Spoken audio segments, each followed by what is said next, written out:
आज की इस वीडियो में हम बात करेंगे कि नहाते समय कौन सी वो एक गलती है जो आपको कभी भी नहीं करनी चाहिए। इसी के साथ हम जानेंगे नहाने का शुभ समय कौन सा है, कौन सा वो काम है जो अगर आप नहाते समय कर ले तो देवी देवता आप पर जरूर प्रसन्न होते हैं और अपनी कृपा जरूर दिखाते हैं। इसी के साथ दोस्तों हम जानेंगे शौचालय और स्नान घर से जुड़े वास्तु नियम, और अगर आपके घर में भी ये वास्तु दोष है तो क्या उपाय करके आप इन वास्तु दोष को दूर कर सकते हैं। तो पूरी जानकारी के लिए इस वीडियो को अंत तक जरूर देखिएगा। नमस्कार दोस्तों, स्वागत है आप सभी का एक बार फिर से। दोस्तों सच्ची श्रद्धा से कमेंट्स में जरूर लिखे हर हर महादेव। दोस्तों हमारे रोजमर्रा की जीवन की कुछ बातें ऐसी होती है जो हमें बहुत ही सामान्य सी लगती है। हम उन बातों को एक दिनचर्या समझकर बस करते ही चले जाते हैं, लेकिन उनके पीछे का शास्त्र समझने की कोशिश कभी नहीं करते।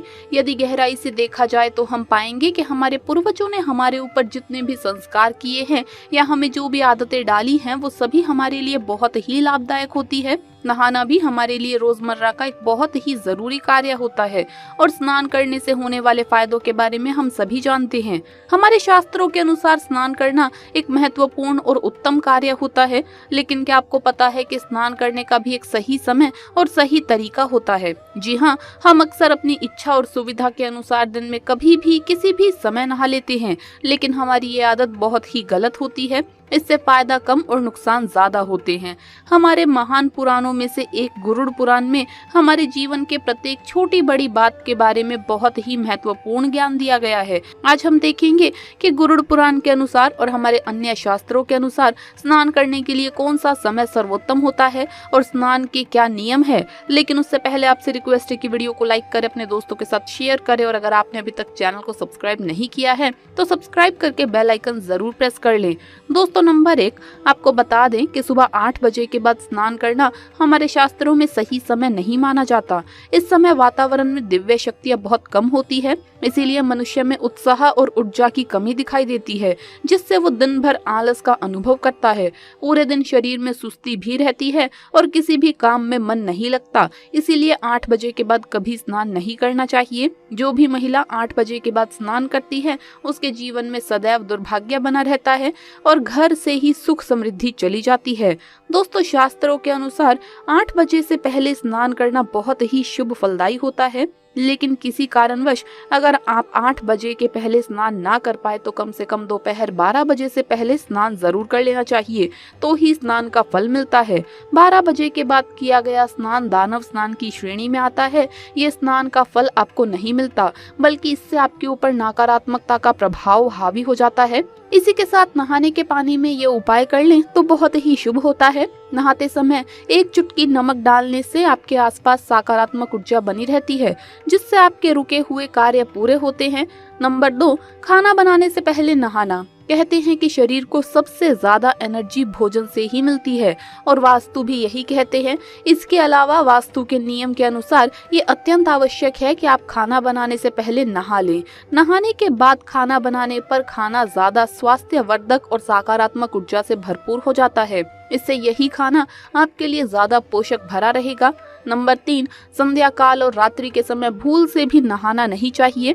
ऐसे समय में अशुद्ध होने पर, शारीरिक संबंध बनाने पर या शमशान से लौटने पर आप स्नान कर सकते हैं। आइए अब हम जानते हैं कि स्नान करते समय हमें कौन सा मंत्र बोलना चाहिए। गंगे च यमुने चैव गोदावरी सरस्वती नर्मदे सिंधु कावेरी जलेस्मिन् निधि कुरु। दोस्तों इसका अर्थ है, हे गंगा यमुना गोदावरी सरस्वती नर्मदा सिंधु और कावेरी, हे पवित्र नदियों मेरे स्नान करने के जल में कृपया आप सभी पधारिए। इस मंत्र का उच्चारण करते हुए स्नान करने से व्यक्ति के सभी प्रकार के पाप कर्म, रोग, शोक और नकारात्मकता नष्ट हो जाती है और व्यक्ति का जीवन सुख समृद्धि से भर जाता है। नंबर 4, स्नान के बाद गीले या 1 दिन पहले के प्रयोग किए गए तौलिए का प्रयोग ना करें। इससे संतान हटी और परिवार से अलग होने लगती है और अपनी बात मनवाने लगती है। अतः रोज साफ सुथरा और सूखा तौलिया ही प्रयोग करें। नंबर 5, यदि कोई व्यक्ति नहाने के बाद बाथरूम में अपने कपड़े इधर उधर फेंक देता है तो ये अच्छी आदत नहीं है। साथ ही यदि कोई व्यक्ति बाथरूम को गंदा रखता है और नहाने के बाद उसकी सफाई नहीं करता है तो चंद्र के कारण अशुभ फल प्राप्त होते हैं। अतः नहाने के बाद बाथरूम को गंदा न छोड़े, बल्कि गंदगी को भी साफ कर देना चाहिए और फर्श पर फैले पानी को भी निकाल देना चाहिए। शास्त्रों के अनुसार ऐसा करने पर शरीर का तेज बढ़ता है और शुभ फल प्राप्त होते हैं। घर में किसी भी प्रकार की गलती वास्तु दोष और कलह का कारण बनती है, फिर चाहे वो जाने अनजाने में ही क्यों ना हुई हो। ये दोष तरक्की में बाधा बनते हैं, साथ ही आर्थिक हानि का भी कारण बनते हैं। दोस्तों, जीवन में नहाना जितना जरूरी है उतना ही महत्व नहाने के स्थान का है। घर का शौचालय और स्नान घर एक ऐसी जगह है जहाँ सबसे अधिक नेगेटिव एनर्जी रहती है। इसकी मुख्य वजह है यहाँ गंदगी का होना। अगर हम अपने बाथरूम में कुछ बातों का ध्यान रखें तो इससे पैदा होने वाले वास्तु दोष के बुरे प्रभाव से बच सकते हैं। नंबर 1, जब भी बाथरूम का इस्तेमाल करें उसे तत्काल बंद कर दें, उसका दरवाजा खुला ना छोड़ें। बाथरूम का उपयोग नहीं होने पर उसे हमेशा बंद रखना चाहिए।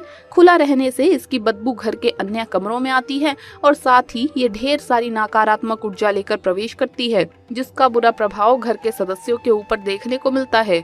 नंबर 2, बाथरूम और स्नान घर में साफ सफाई का विशेष रूप से ध्यान रखा जाना चाहिए। इसके अंदर की बदबू को खत्म करने के लिए रूम फ्रेशनर या फिर आप अन्य सुगंधित चीजों का उपयोग कर सकते हैं। इससे अंदर कम से कम नेगेटिव एनर्जी शेष रहेगी। नंबर 3, मकान बनवाते समय इस बात का विशेष ध्यान रखें कि आपका बाथरूम रसोई या मंदिर से जुड़ा हुआ ना हो या एकदम पास में ना हो। अगर ऐसा होता है तो इससे आपकी पूजा पाठ व्यर्थ हो जाएगी और रसोई में बरकत भी कम होगी। नंबर 4, आजकल बंद घर होने लगे हैं और उसी में शौचालय और स्नान घर होता है। अपने बाथरूम में एक एग्जॉस्ट फैन इसलिए आपको जरूर लगाना चाहिए। ये बाथरूम के अंदर की बदबू को बाहर फेंकेगा, जिससे नकारात्मक ऊर्जा भी बाहर चली जाएगी।